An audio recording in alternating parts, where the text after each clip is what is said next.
जिस सर को गुरु राज है या ताजबरी का, जिस सर को गुरु राज है या ताजबरी का, कल उस पर यही शोर है फिर नौहागरी का।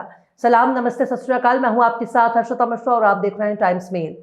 इस वक्त भक्तों के इजराइल वाले फूफा उर्फ बाबा 420 यानी बेंजामिन नेतन्याहू के सिर पर गिरफ्तारी की तलवार लटक रही है। नेतन्याहू अपने करप्शन की वजह से जेल जा सकते हैं। अदालत उन्हें बार बार गवाही के लिए बुला रही है, पर नेतन्याहू जेरूसलम की अदालत से दूर भाग रहे हैं। उनके पास अपने करप्शन को छुपाने के लिए कोई बहाना नहीं बचा।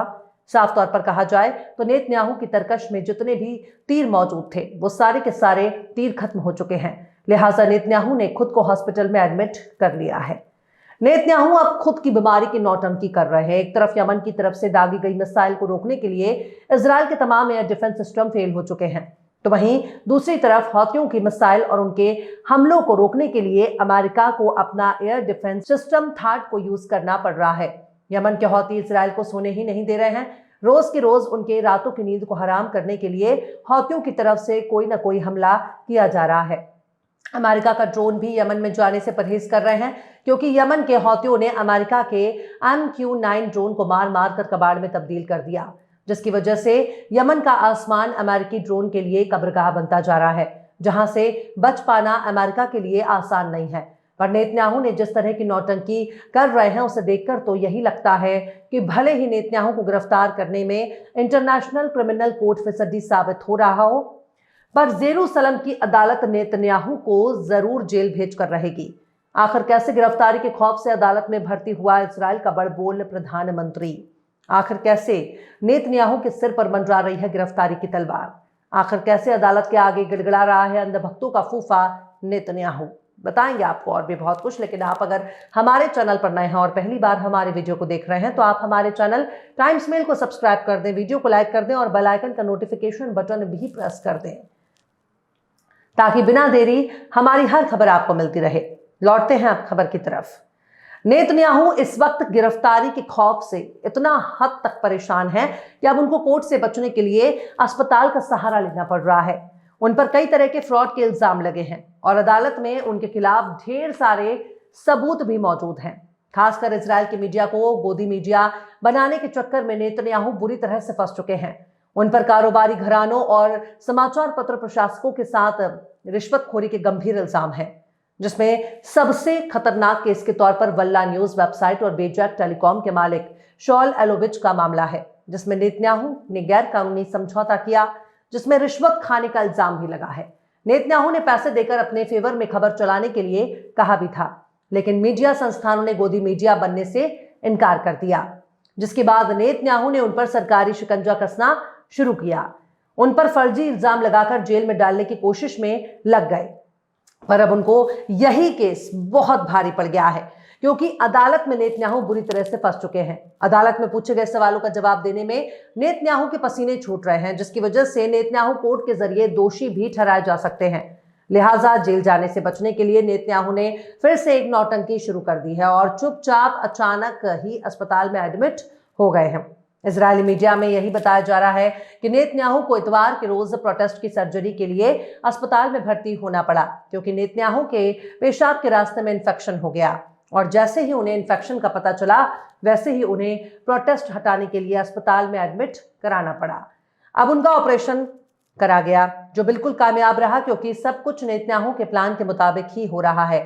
नेतन्याहू के वकील ने इस दौरान अदालत को बताया है कि इस ऑपरेशन के दौरान नेतन्याहू को पूरी तरह से एनेस्थेटिक रखा जाएगा और सर्जरी के बाद उन्हें कई दिनों तक अस्पताल में ही रहना होगा। और शायद सब कुछ यरूशलेम की अदालत से बचने के लिए नेतन्याहू की तरफ से ऐसा किया जा रहा है, ताकि उन्हें अदालत में पेश ना होना पड़े और लंबे समय तक कोर्ट से दूरी बनाई जा सके। नेतन्याहू के वकील ने बकायदा अदालत को बताया है कि मिलॉर्ड, मेरा मुवक्किल बेहद बीमार है और उसे सर्जरी के लिए अस्पताल में एडमिट कराया गया है, जिसकी वजह से गवाही के लिए वो अदालत में पेश नहीं हो सकते। लिहाजा इस हफ्ते की सुनवाई को रद्द कर दिया जाए। अभी मेरा मुवक्किल बेड पर है। और खैर, नेतन्याहू के वकील की सर्जरी को अदालत ने कबूल कर लिया है, लेकिन ज्यादा लंबी तारीख देने के बजाय अगले हफ्ते ही सोमवार 6 जनवरी को सुनवाई की तारीख तय की है। हालांकि जब तक नेतन्याहू अस्पताल में खाट तोड़ते रहेंगे तब तक उनकी गैर मौजूदगी में उप प्रधानमंत्री को कार्यवाहक प्रधानमंत्री बनाया गया है। लेकिन सबसे गौर करने वाली बात यही है कि इस साल की शुरुआत में नेतन्याहू का हार्निया के ऑपरेशन के लिए भी अस्पताल में दाखिल करना पड़ा। उससे पहले भी उन्हें पेसमेकर लगाने के लिए एडमिट कराया गया था।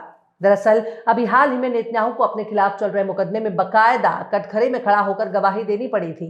इजराइल के इतिहास में यह पहला मौका था जब किसी प्रधानमंत्री ने आपराधिक मुकदमे में गवाही दी है। नेतन्याहू ने अपने ऊपर लगे तमाम इल्जामों को खारिज कर दिया है और कहा कि वो 8 साल से इस पल का इंतजार कर रहे थे ताकि सच कह सकें। चूंकि वे एक प्रधानमंत्री भी हैं और 7 मोर्चे पर जंग के बावजूद देश का नेतृत्व कर रहे हैं।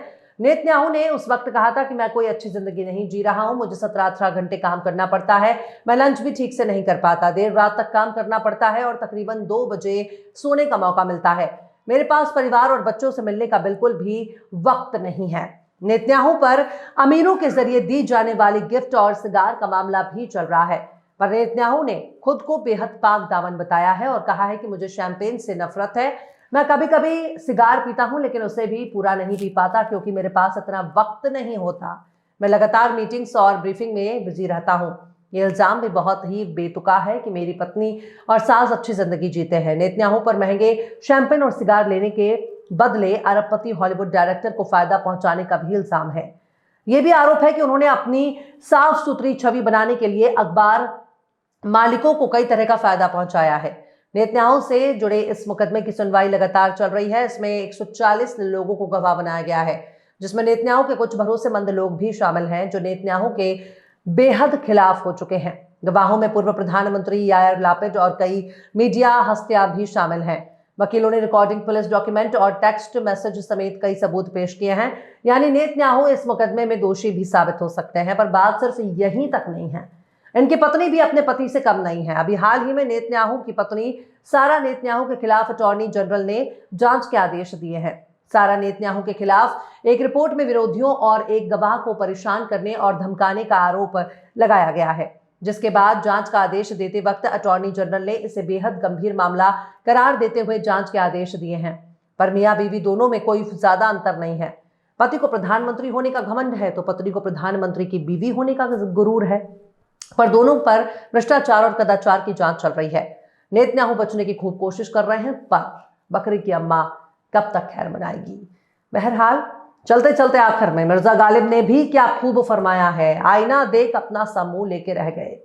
आईना देख अपना सा मुंह लेके रह गए, साहब को दिल न देने पे कितना गुरूर था। फिलहाल इस खबर में बस इतना ही। इस खबर को आप हमारे साथी शम्स तबरेज की कलम से सुन रहे थे। आपको कैसा लगा कमेंट बॉक्स में जरूर बताइएगा। वीडियो पसंद आए तो हमारे YouTube के वीडियो लिंक को Facebook, Twitter, WhatsApp पर अपने रिश्तेदार, यार, दोस्तों को भी शेयर करें और बेबाक, निष्पक्ष, स्वतंत्र पत्रकारिता को सपोर्ट करने के लिए आप हमारे चैनल टाइम्स मेल को जरूर से सब्सक्राइब करें और हाँ, बेल आइकन की घंटी वाली बटन भी आप जरूर से दबा दें ताकि आपको हमारे आने वाले नए वीडियो की नोटिफिकेशन फौरन ही मिल जाए। फिर मिलता है किसी और वीडियो में एक नई खबर के साथ। हर्षिता मिश्रा को दीजिए इजाजत। जय हिंद। अगर अभी तक आपने हमारे चैनल टाइम्स मेल को सब्सक्राइब नहीं किया है तो जल्दी से सब्सक्राइब कर दें और बेल आइकन भी प्रेस कर दें।